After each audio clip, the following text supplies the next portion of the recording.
Halo semua, selamat datang di Keluh Kesah Reddit, di mana kami akan berbagi cerita menarik dari seluruh belahan dunia. Kali ini kami akan membagikan cerita dengan tema Malicious Compliance, yaitu mengisahkan tentang sengaja mengikuti arahan orang sok tahu dengan maksud buruk. Berikut ceritanya. Cerita pertama, aku harus meluruskan prioritas. Sedikit latar belakang, aku memiliki rumah dengan tunangan, dan kami membagi biaya dan pekerjaan rumah 50/50. Aku suka berpikir kami berkontribusi sama untuk rumah tangga, tetapi satu area yang kami berbeda adalah jadwal kerja kami. Dan aku adalah orang yang suka tidur larut malam atau mengalami insomnia. Dia bekerja pada jam 9 pagi selama Senin sampai Jumat. Dan aku menjadi bartender pada malam hari 4 malam dalam seminggu dengan satu shift makan siang pagi. Jadwal tidurku sangat miring, dan akhir-akhir ini telah tidur sekitar jam 9 atau jam 10 pagi sampai jam 2 siang, atau 1 atau 2 malam tanpa tidur per minggu. Aku melakukan yang terbaik untuk tetap diam, dan ingin menyelesaikan pekerjaan saat aku terjaga di malam hari, tetapi tidak ingin membangunkan tunangan. Sekarang untuk malicious compliance. Suatu hari Minggu ini kami menghabiskan malam dengan merapikan rumah bersama dan aku pikir kami berdua berkontribusi sama dan semuanya baik-baik saja.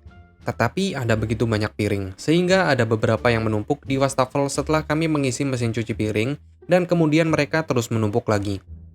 Ini juga merupakan masalah konstan bagi kami, karena ia cenderung meninggalkan piring di wastafel ketika mesin cuci piring memiliki banyak ruang.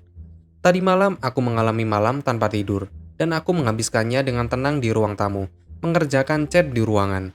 Malam ini, aku pulang ke rumah dan diberitahu, lukisanmu terlihat bagus, tetapi kamu benar-benar harus meluruskan prioritas, dan menyebutkan piring-piring di wastafel.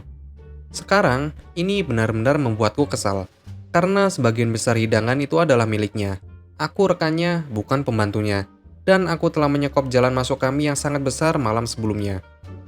Jadi, pada jam 4 pagi, aku pergi ke dapur dan mencuci semua piring dengan emosi. Dia datang ke dapur dan bertanya apa yang aku lakukan. Aku mengatakan kepadanya bahwa aku meluruskan prioritas dan mencuci piring seperti yang dia minta. Cerita kedua. Tentu, aku akan mengambil pesananmu.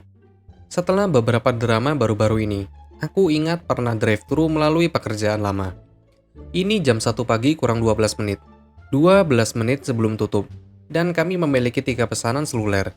Jadi ya, kami tertutup untuk siapapun yang mengemudi. Aku merasa aneh karena ironi atau kemunafikan yang melekat pada keberadaanku di sisi lain cerita ini. Seseorang membunyikan klakson, lalu kami mengatakan tutup. Dia berdebat tentang waktu. Dia berdebat tentang mobil di depannya. Seperti itu aturannya. Seperti jika mereka mengemudi sementara mobil lain ada di sana, kami harus menerima pesanan mereka. Kami akan menjadi tempat 24 jam. Aku suka lembur, dan bisa dipecat seminggu kemudian. Dia tidak baik tentang hal itu. Lalu akhirnya berkata, dengan kejutan dari seseorang yang baru saja memikirkan ide terbesar di dunia.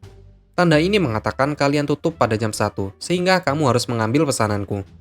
Kami juga memiliki tanda yang mengatakan kalau kami berhak menolak layanan kepada siapapun, tapi terserahlah. Waktu untuk beberapa malicious compliance.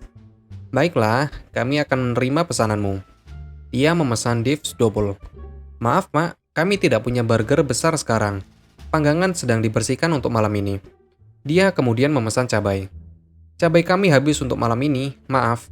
Terdengar frustasi, dia berkata, baiklah, aku akan mengambil yang dingin. Maaf, Pak, mesin frosty kami mati untuk malam ini. Dia kemudian mengalah. Apa yang kamu punya? Kami menunggu sebentar untuk melihat-lihat. Kami punya kue keping coklat dan soda.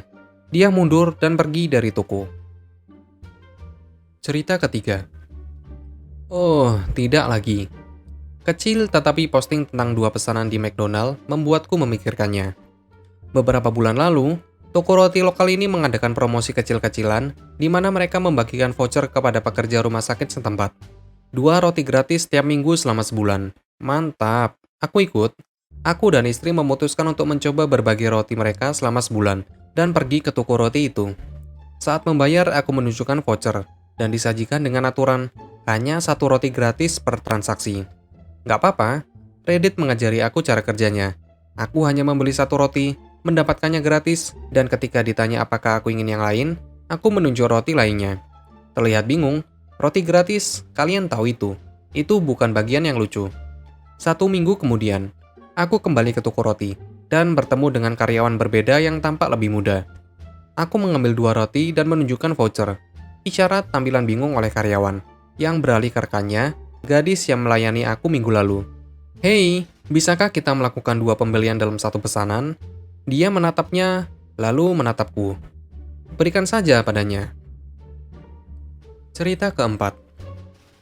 Hitung setiap menit kepadaku, dan aku akan melakukannya juga. Aku bekerja untuk perusahaan keluarga. Ini adalah pekerjaan yang aneh dan spesifik, jadi aku tidak akan menjelaskan detailnya. Selama bekerja di perusahaan adalah subkontraktor yang hanya menggunakan kendaraan dan perlengkapan perusahaan.